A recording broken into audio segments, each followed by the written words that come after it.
Welcome to Blaise the Trail podcast, bringing you authentic and vulnerable stories that will inspire you to breathe fire on this world and become your own hero. Here's your host, Blaise Hunter. Hello, welcome to Blaise the Trail podcast. I'm Blaise Hunter, and I am a fertility expert. No, I don't help people get pregnant. This is a different type of expertise. I actually inspire women to birth confidence, to birth their books and business ideas, dreams, passions, and goals, as well as help them discover peace amongst infertility. After going through my own sets of traumas and tragedies, dealing with a rare disease, and experiencing 3 miscarriages, I decided to take charge of my life and not let life happen to me, but rather become the hero of my own life. I am not barren. I continually birth my purpose every day. So that's why I created this show, to demonstrate how even though we all experience setbacks and disappointments, we still have a destiny to birth. We just need to blaze the trail and be expecting. This podcast will inspire you to lean into your hardships and allow them to be the vehicle that transports you into becoming the hero of your life so you can breathe fire on this world.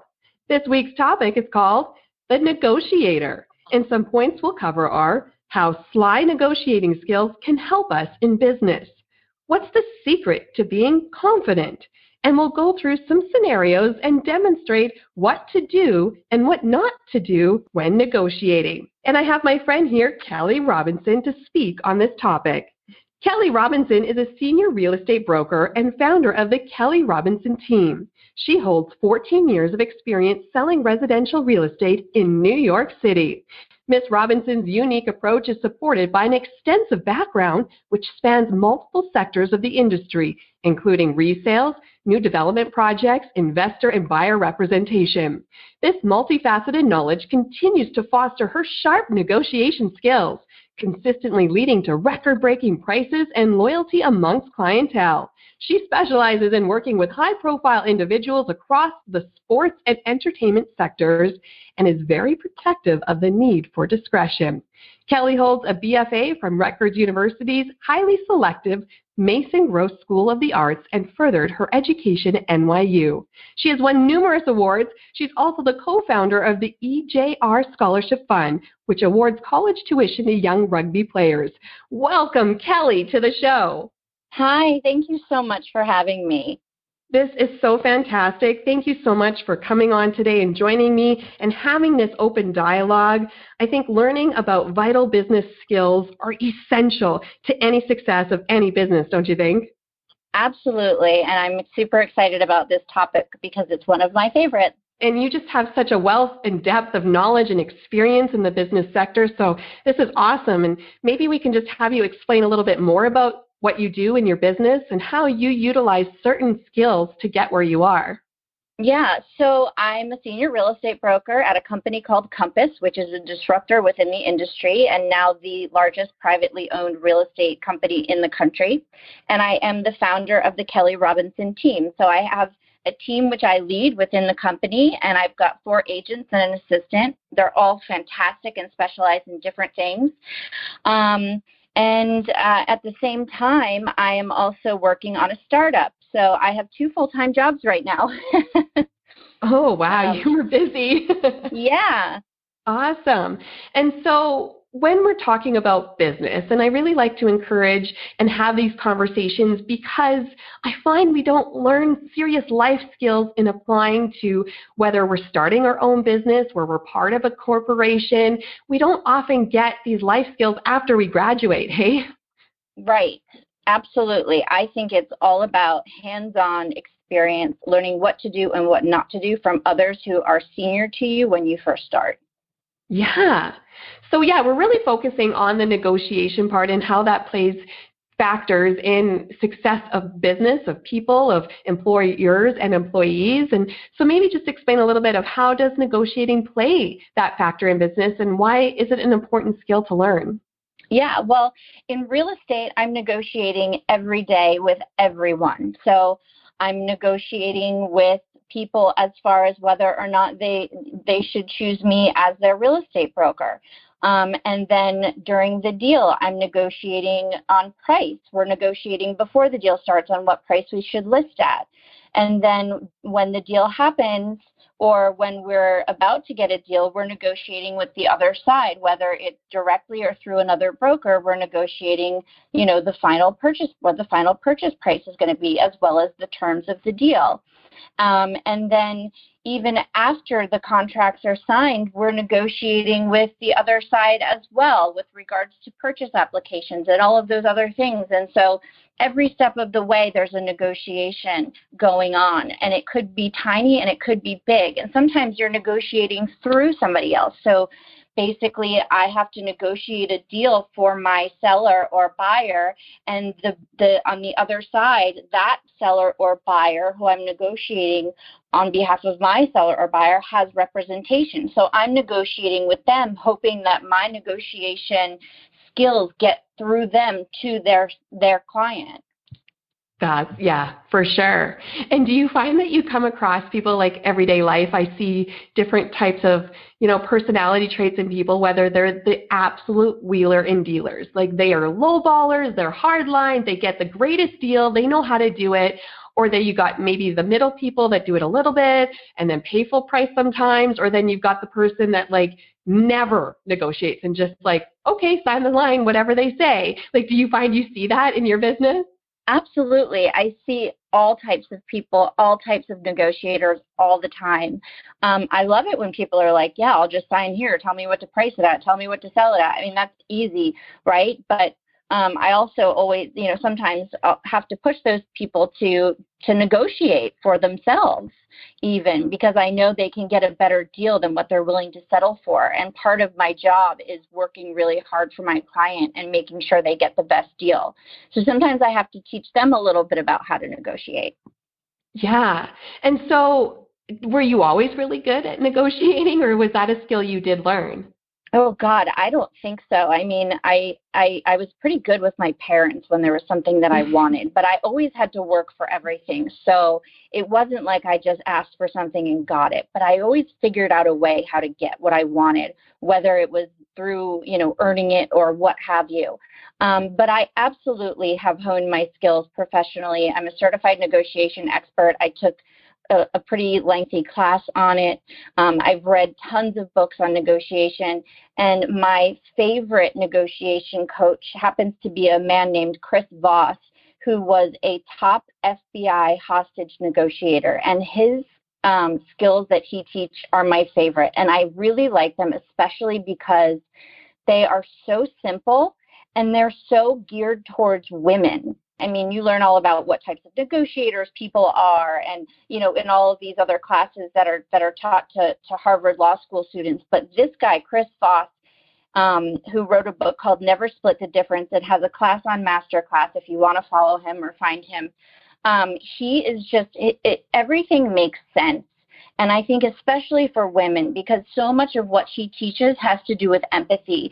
And primitively, women were not out there, looking to make somebody win or lose. That wasn't what negotiation was about for women. Women were nurturers, and his negotiation technique is strongly based on empathy. Whereas the stereotype about negotiation is that there's a winner and a loser, right? But great negotiation is about collaboration. You are both struggling with the same problem and understanding and respecting each other's viewpoint. Oh, I absolutely love it. And that's like a big light bulb for me because, yes, I've never been a good negotiator. I don't seem to fall into that aggressive winner. Like I am competitive, but when it comes to negotiating, I've always taken the intimidation kind of back seat. And my husband is a very good negotiator, and he's calm and he's not loud or threatening, but yet he has mastered that art and he's confident and he's not scared or anything. And I look at him, but I can't be him. Like I don't have his skill set. So I've always struggled to find where I fit in to have that negotiating skill. But I love how you put that with empathy. That's amazing. Yeah, it's really important to understand where the other person is coming from and let them be heard. Because it's not only are you going to get more information and have a nicer kind of transaction between the two of you, but you're also going to understand so much more so that you can get to the point where you need to be. Oh, fabulous. And I think we talked about that a little bit. I think negotiating can be intimidating for men and women, but a lot for the women because we were never maybe shown how to use our own skills, our womanly skills, versus being tough, loud, and powerful. Some women might have that, but a lot of us women, especially from my own experience, I struggle with stepping into that. There's parts of my life where I'm super strong and I own it, but yet when someone questions or someone pushes back, I definitely struggle with that line of like, what's too aggressive as a woman? Am I coming off too bad, or am I going to screw up the deal? But how do I get the best deal for me? So maybe we can talk about some tips to get better at negotiating for women. Women, like I said, primitively, we are nurturers, we are communicators, we are collaborators, and those are all some of the key points of a great negotiation, to be a nurturer and to collaborate and to just communicate really well. That's what we were born to do. Yeah. And then so like that's your kind of honing in, I'm sure, what you talked about taking some classes. What were the highlights of taking those in-depth negotiating skill classes? Was, working with women and the empathy and communication and collaboration. What else? So, it wasn't even the course that Chris Voss teaches, it's not geared towards women. But when I was listening to it and learning from it, I said, you know what? This is so great for a lot of women who, like you said, are in the position where they're intimidated by negotiating. Like maybe they feel like they need to come in strong and tough and not, and stand their ground, and that's how you negotiate. But it's really not. And a lot of men get into these heated negotiation arguments and don't get very far, or a lot of people in general, women and men, use these tactics, these scare tactics, to try and get what they want. And maybe they'll get somewhere, but it's not as good as where they would get if they use these other approaches. Yeah, I like that, because it is tough, because when you go in there and you've never done it before, and maybe we can talk about that a little bit, it takes practice, probably a lot of practice. And absolutely. It's okay to like mess it up, right? As long as you continue to, is that the advice is to kind of continue to start to try different tactics and negotiating skills and collaboration and empathy, and work with that each time you have to sit down and meet in the middle somewhere, right? 1,000%. I mess up all the time. I constantly have to practice. I might mess up on this call, but the more you practice, the better you get. And the better you get, the more second nature it becomes in every aspect of your life. Because let's be honest, we're negotiating in every aspect of our lives, not just in business. Yeah, I love what you're saying there. I think a lot of times women can be very hard on themselves. And then, so you go into whatever kind of deal in life, in business, whatever you're doing, and you want a desired outcome, and you go in there and something happens and you get intimidated, or someone else overtakes the conversation, and you walk out and you didn't get what you went in there for. And I think we can feel like we failed. But I think we have to change that perception that, we can always do better and learn from it and do better next time, right? Yeah. So there are two things that Chris Voss says that I love. And they're pretty much one and the same, but they're just said a little bit differently. And the first one is let them have your way. And the second one is your deal needs to be their idea. Interesting. So, yeah, I think that's a fine line. And maybe learning not so much about speaking skills, but about listening skills, I'm gathering. Yeah. Yeah. So there are two things that are super important. So one of them is mirroring. And I'm not talking about the mirroring we've all heard of where somebody crosses their arms, you cross your arms, somebody uncrosses their arms, you uncross your arms, right? I'm talking about mirroring, which is the repetition of typically the last 1 to 3 words that somebody says. And that's how you engage them and get more information. So, for example, if you were to say, if I were to ask you why you're selling and you said, I'm dealing with some challenges right now, I would say, dealing with some challenges. And then you would And then I would be silent and I would wait and I would see what else you said. And people find people who are interested most interesting. And this goes back to, like, there are a lot of books about this as well, like the one, How to Win Friends and Influence People. That's like one of the oldest ones out there, right? People who you are interested in find you interesting. And it's really important to be super interested so you can get as much information as you possibly can so that you can collaborate in an effective way. So mirroring is super important. It makes the other side feel like you are working with them. And again, it's just all about collaboration and genuine curiosity. And then the other one is labeling. And that doesn't mean like putting a label on someone like this person is a tough guy or this person is, you know, a softie or what have you. It's more about somebody says something and, you know, maybe they sound frustrated and you use the word, it sounds like this might be frustrating for you. It seems like this might be ... right? Somebody, there's an example of a woman who wanted to get donations for the Girl Scouts of America, and all of these donors would come in, and she would just nail each deal over and over. She would get donations, but this one woman came in, and she just was not interested in any of the different ways you could donate to the Girl Scouts. And finally, the woman who wanted the donation said, you know, it sounds like this might not be the right fit for you. And the woman responded and she said, I just want to make sure that all of my money goes to the cause. And the woman said, it seems like you're really passionate about the Girl Scouts and you want to make sure that your money is utilized in the best possible way and is only going to the cause. And with that, the woman wrote a check. She didn't have to say anything else because she was labeling, she was reinforcing the way that she felt. And she felt more comfortable because she felt understood. I love that because it's really changing maybe our old mentality about negotiating and being this hard, dominant, aggressive winner in an argument, right? Like it's really about connecting. Yeah, right? absolutely. Oh. So mirroring and labeling are two of the most important things that you can possibly do when you are negotiating. It gives the other side the illusion of control. And you find out their way without asking why. Why is an accusational question. So you ask what or how instead. So when you want to ask a question or somebody gives you an option, say you're negotiating a salary or something like that, you know, instead of saying, why would you offer me this? You can say something like, how could I possibly accept that? Or how, you know, and you say it in an upbeat voice. You don't say it, you know, because the way we say things is very important. We could say the same things two different ways.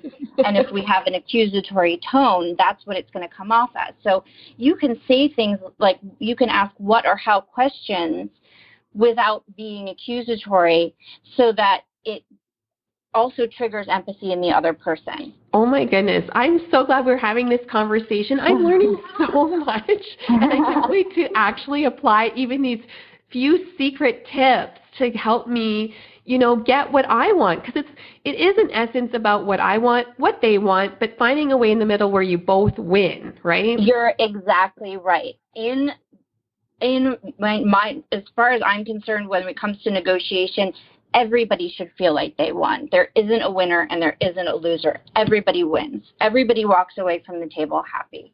Yes, and I think these are great, you know, suggestions and helpful tricks because more often than not, I feel like I walk away and didn't win. And I want to change that. I want to start owning my voice, owning my words, owning what I set out to have as an outcome and not always just have a mess up, but actually learn from it, apply a different strategy and try and get more of what I wanted out of that one, right? Absolutely, and you can.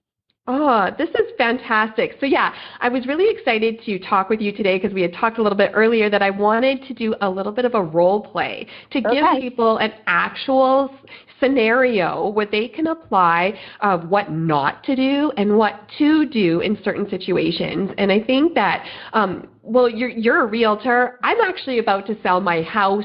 How do you negotiate housing prices when you're dealing with buyers, sellers, your commission? Like, how does that all work? And what are some tricks and tips and things what to do and what not to do when negotiating a sale price? So do you want to role play that? Yeah, let's do it. This would be good for me. This is good practice. Okay, so you're the seller and I'm the realtor. Is that how we're going to do it? Yeah. Okay. All right. That sounds familiar to me. Okay. So Blaise, I see that you want to sell your home. What's your goal? So I know we're in a bit of a recession. There's a pandemic happening, right? So my husband and I are definitely understanding of where the world is right now, and maybe we're not going to get what we originally had hoped for our house, but we do have an idea in mind. We have a price in mind, and maybe looking at the comparables, like say we want $330 for our house. So you want $330? Yeah. What is it about $330 that's important to you? It gives us a little bit of where we earn money on it. We put some good upgrades into it with the kitchen and making it look better inside and outside, and we don't want to lose it. So we came up with a realistic price of $330, but there's really no science behind that or allegiance to it, but we'd be willing to go for $315, but we'd be kind of heartbroken if it was $3. Okay, you'd be heartbroken if it was $3. Can I ask you a question? What's the importance of selling it right now versus waiting for maybe the market to change a little bit when people get a little bit more comfortable potentially after this pandemic starts to ease up? We moved cities. Oh, you moved already? We moved already, yes. We moved in the middle of the pandemic. My husband actually got a job in this new city 6 months ago, but I was in Europe with my daughter, so we stayed in Europe and I expanded my business there, and knowing we would have to move when we got back here, and then COVID hit, and so we moved in the middle of all of this just to get into a rental, but we wanted to be able to sell our house before the winter, right? Because then we're really kind of hanging on to that. So I just didn't know how to play this, because obviously we're forced to sell because we don't live there anymore. Yeah, so you're forced to sell because you don't live there anymore. But not like a must sell, like we have to sell in order to pay for next month's rent. So we have wiggle room, but we didn't want to hang on to it for another 6 months, right? Right, so you don't want to hang on to it for another 6 months. Interesting. Have you considered renting it out at all? We are considering that, yeah. Okay. How does that feel to you? I'm okay with that, but not being there and knowing how people transient, I'm worried that they'll wreck the house, and we're not handy people, so there is problems that could arise with renting, and I'm not taking care of the house, right? So it sounds like you might be a little bit nervous about being a landlord from far away. Yeah, definitely there is a nervous. We're willing, if I have to do that to ensure that we keep a price and whatever, we're willing to do that, but there's a hesitation there, definitely. Yeah, I get that.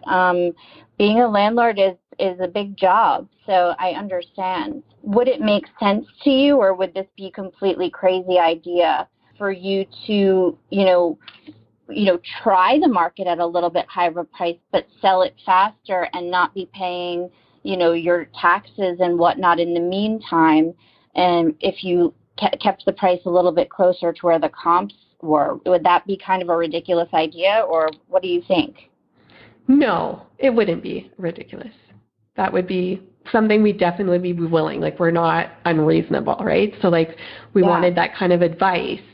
I think it was great because at the end you basically agreed to list your home at a little bit lower price to get it sold.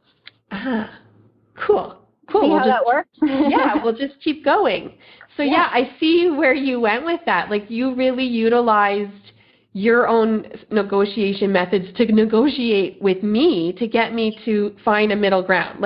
Obviously, I'm the seller and I want the most, but I'm willing to meet in middles, right? And I think that's what the point of negotiating is, right? Yeah, absolutely. And how did you feel when we were talking? How did you feel about the conversation? I did not feel how I have felt with some realtors or other people in that position like you are in, where I feel pressured. You didn't pressure me. You were way more empathetic. So I did get that from you. I liked that. Good. I'm really happy to hear that. That makes me happy. And it's so easy as women. We're so used to communicating with our friends. Communicate with your friends in this way. Ask your friends. You can practice this with anybody. You can practice it with your mom. I did it with my mom the other day. She sent like a nastygram to somebody, and my mom is the nicest person on the planet, by the way. But she was like taken aback by something that somebody wrote and sent this nastygram, and I just said, Mom, it sounds like you feel like you might be getting taken advantage of. And she was like, no, you know what? No, you're right. I do feel that way, but that's not what's happening. So you can just use this on anybody. You can use it on your boyfriend. You can use it on your kids about bedtime. You can use it with anybody, and just keep practicing, because you're not negotiating in a nasty way. You're negotiating in a way that's good for everybody. And that's really why, that's really the goal that we want, right? Everybody walks away happy with what they want. Yeah. And then, when it comes to like, you got me to move and be flexible, like not sell it at a certain price. We didn't get there, but you got me flexible.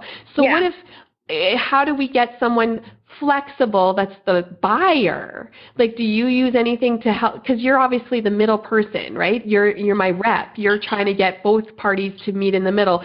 So if I've gone lower and I've been flexible, but the buyer is still pretty low, like how do we get the buyer to move up a little bit? Like, what skills do you use with that? So again, it's the same thing, and it varies from person to person. You ask questions, and you could even coach your realtor, or if you're not using a realtor, you can ask the buyer these questions. So what's so important to you about this price? What's so important to you about sticking to this price?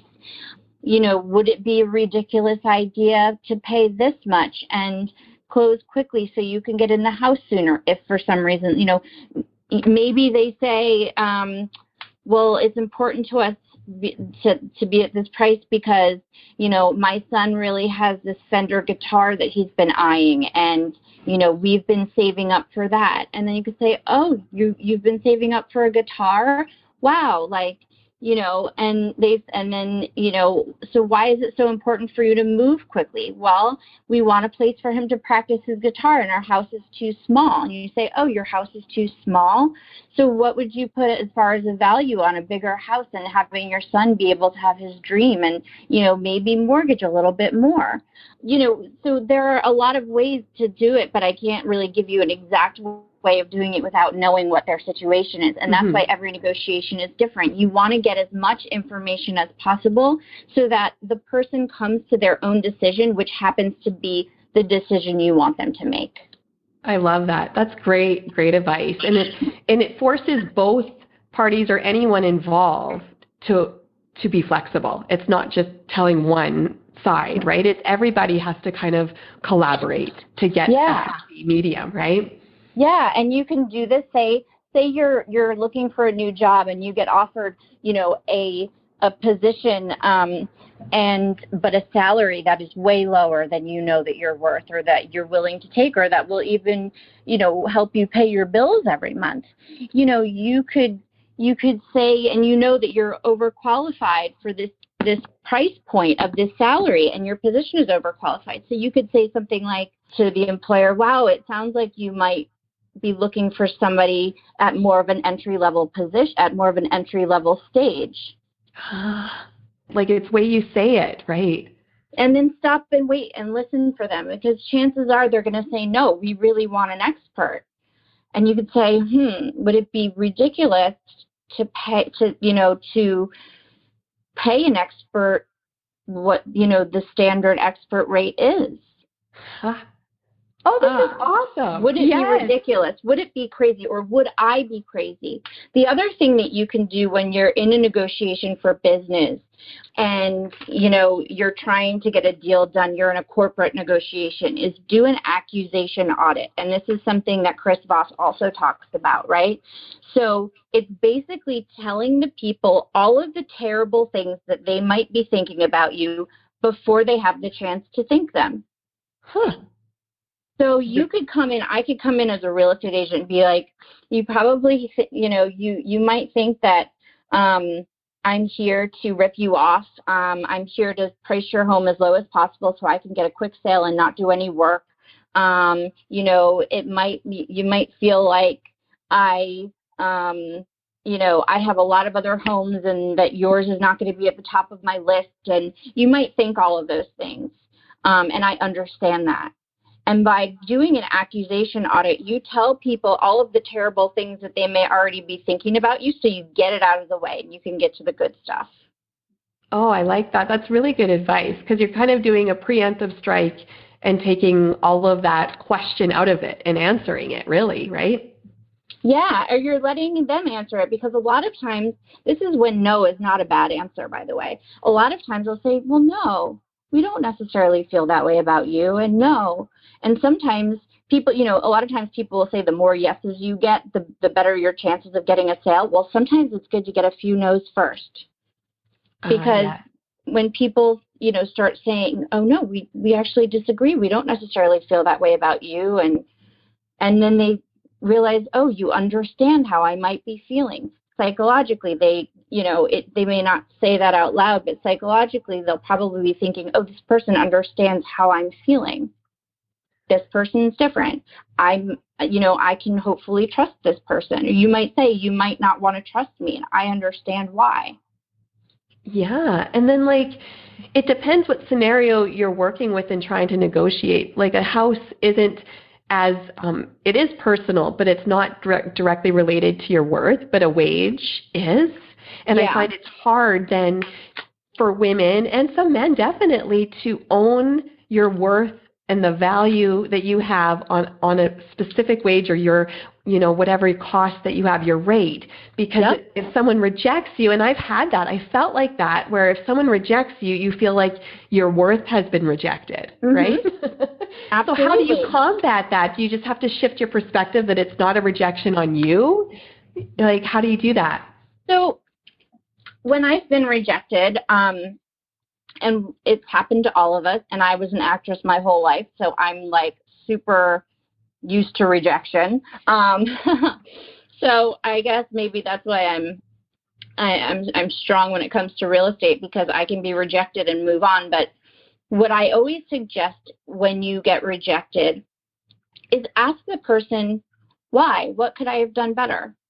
And just learn from that. Whenever somebody doesn't give me a listing, I reach out to them and I say, hey, I'm super excited that you found somebody that you want to work with. I would just love to know what is it that was the differentiating factor between them and me, and what could I improve? Because I'm always looking to do better for myself and my clients. Sometimes they'll answer you and sometimes they won't, but when they answer you, you get some great feedback, and then you can hone those skills. That's a really good suggestion. I've never done that. When someone's rejected me, I'm like, okay, done. I've never reached out again. It's almost like a shameful thing. Yeah. It's humbling. It's really humbling. But you know what? You can get so much information if you ask and somebody's willing to tell you. Some people are too afraid to tell you, right? Which stinks. But, and I don't know, sometimes I wonder if somebody's afraid to tell me what on earth did I do? But the more information you have, the better equipped you are in the future. Yes. And that only helps you do better business, be a better person, right? Absolutely. And so I'm a coach. I do various coaching things, and I have different rates. And, I've priced myself the way I feel comfortable, that my worth is at, my value is at, what I can give my clients, and what they can afford too. So I've really worked hard on my pricing, but yet you're still going to have people that reject you. So if someone says, no, like, actually, I think we're good, I'm going to go another direction, and I've been learning to let that go, and that's not a rejection on me. But if I take some of your advice there, that I reach out and I say, oh, okay, I would just like to know, what was the, deciding factor of you not going with me? And what if they say it's the price? Like, how do you respond to that? So I would respond and I would say, it's the price. You just mirror them and repeat what they say. And usually if you stay silent long enough, they'll give you more information about why it's the price. Maybe it's that somebody else offered a better price. Interesting. What services does that person offer? Do you feel like they are a good fit for you as far as a life coach? Or is it just about price? Or was there something else as far as me not being the right fit for you as a life coach that you felt? And tap into their empathy, be empathetic and tap into their empathy. And maybe it will come out being just about price, and maybe it'll be, this pandemic, has got me a little bit tight on cash. So then you can say, oh, you're tight on cash. And they'll give you more information. And then once they give you more information, you can decide whether you can say, well, until things open back up again, I'm willing to give you this price, but it's going to, I'm worth this amount. Or would it be a ridiculous idea for you to pay this until the pandemic is over? I really enjoyed meeting you. And then once, you get your job back, or you're no longer furloughed or what have you, we can go back to my standard rate if you feel comfortable working with me after we've worked together a few times. Oh, these are awesome tips. I'm so happy you're on. Like, these are real situations, and that's what I'm loving about this whole show and this episode, is that we're giving our listeners real, actual scenarios in life that we can apply these tips. And I'm learning to challenge myself, because I think I've been afraid to ask the question, so I haven't. I've stayed silent. So it's okay to ask, and it's okay whatever the answer is. You apply that to your next go around, right? Absolutely. The biggest, some of the startup billionaires in this world, do you know how many times they failed before they became a billionaire, before their last startup finally, went big? Do you know how many other companies they tried to start that failed? And how do you think they got where they are now? They learned from all of those failures. And that's not to say that anybody here, that you or me or any of the listeners, are failures. But what it is to say is learning about what might not have gone right or what could have gone better is only going to help you become more successful.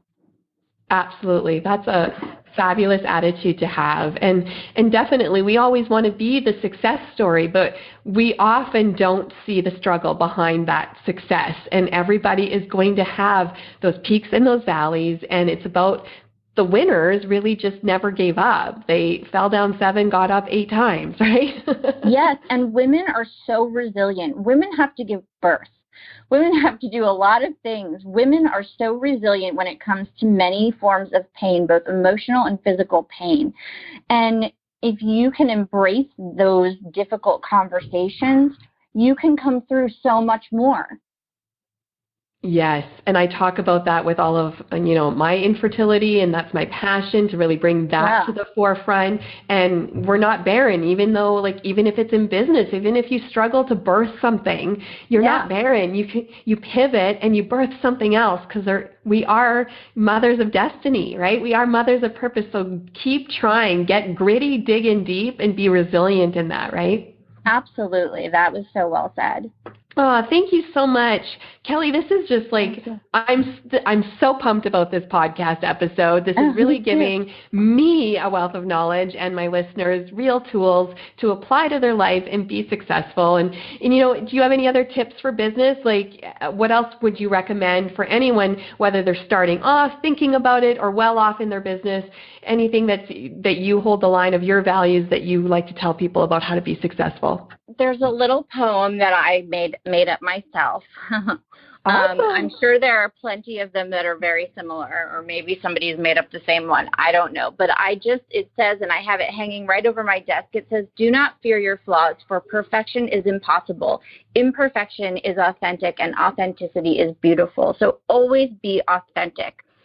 Don't fear your flaws. You don't have to be perfect. Nobody really likes anybody who's perfect. People who are perfect, when you see somebody who's too perfect, don't you kind of question their authenticity a little bit? Like, is that person real? Like, can I trust them?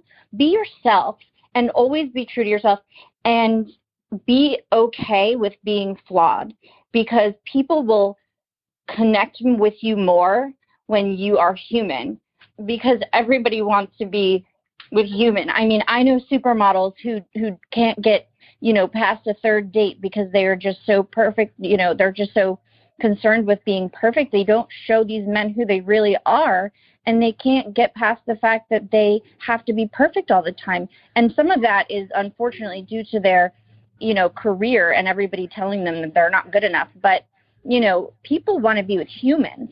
And, so sometimes these women can't understand when these men that they really like end up with this woman who, may not be as pretty as them. Well, guess what? That's not all that matters. Being human and authentic is what matters.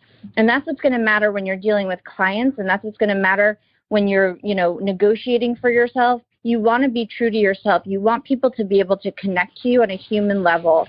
And the other thing I would say is, always be empathetic, not just for a negotiation purpose. Really genuinely listen and care about people, because you're going to learn so much and you're going to build lasting relationships. And lasting relationships are your road to a lasting business. Wow, that is such an empowering message. I love the poem. I love all those words said. That's really helpful, not only in business, but in just life, and to be a better person and the best versions of ourselves every day. And thank you so much for all of your contribution today and just helping all of us be better people in the world. It's just fantastic. Thank you. Thank you so much for having me. It's been such a pleasure. You're absolutely a joy to speak with, and I hope I get to meet you in person sometime. I would love it. I love New York, so I'm definitely coming. We're going to meet up. Let's recap what we talked about today. We talked about how sly negotiation skills can help us in business and in life. What's the secret to being confident? It's about being empathetic, having collaboration, partnerships, listening, being the connector when dealing with negotiating, and also being authentic. That's the number one thing. Be yourself. Thank you so much, Kelly, for all of your advice, your insights, and just your experience, and just sharing your whole heart with us. I truly, it's been an honor. And if people want to talk to you, if they want to hire you, if they want advice or just collaborate, how can people get in touch with you? Well, the best way to reach me is you can email me at kelly.robinson@compass.com. That's Kelly with a Y. So kelly.robinson@compass.com. Fantastic. I will direct anyone to you, and I will put your information on my podcast there so everyone can hit up your link there. That's it for this week's episode. Challenge yourself to be vulnerable, lean into these difficulties, and have those open conversations with yourself and others so we can rise up as our own heroes and let us breathe fire together. If you've enjoyed this show, please subscribe and support Blaise the Trail podcast. Thanks for listening. I'm Blaise Hunter. You've been listening to Blaise the Trail with Blaise Hunter. To learn more about how you can breathe fire and unleash the hero within, or to listen to past episodes, visit blaisehunter.com.